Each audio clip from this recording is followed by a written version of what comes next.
name's Tom Nash and I'm one of the bid managers at Tenders UK who looks after the social care sector.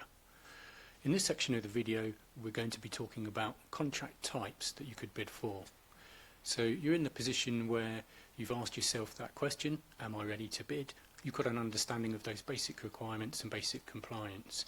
You also know where to go and look and find those tendering opportunities. So now we need to answer the question, what sort of tendering opportunities that we're looking for? What's going to be suitable for us to bid for? So to answer this, we need to understand basically the ways that local authorities will typically procure their contracts. Now, this will fall generally into one of two categories: single provider contracts and framework opportunities. So the first one I'm going to talk about is the DPSs, which is Dynamic Purchasing Systems, and AQPs, which is any qualified providers. A lot of these frameworks are looking for multiple providers. So it could be restricted to maybe 20, it could be unlimited. On the DPSs and AQPs, they're probably the ones that are the ones to look for, certainly when you're first starting out as a new provider, because firstly, you don't need to have the financial turnover requirements as you would do if it was a single provider contract. So you can build up more steadily, and again, if you're actually in a new area, you're not having to take on a whole lot of work all in one go. So it's a nice, easy way of being able to move into that local area as well. So essentially, this is an open framework where if you put in a bid and you meet their pass bar, their quality criteria, then they'll award you a position on their framework. And very often the good thing with these is that they can be open all the time for new applicants, or they'll perhaps open every quarter, every 6 months or annually.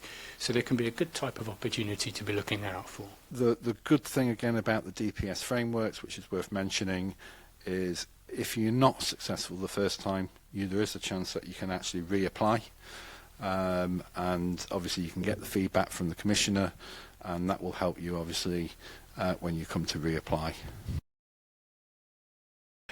The next level of contracts is what we call lead provider contracts, and this is where the councils are looking for a smaller number of providers.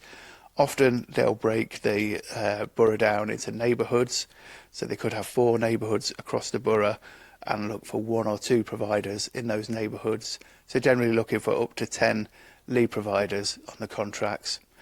Now these are great. There's normally a set number of hours to start off on day 1 of the contract, so it's a great way to know this is what my company will be earning, this is the work we'll be doing from day 1.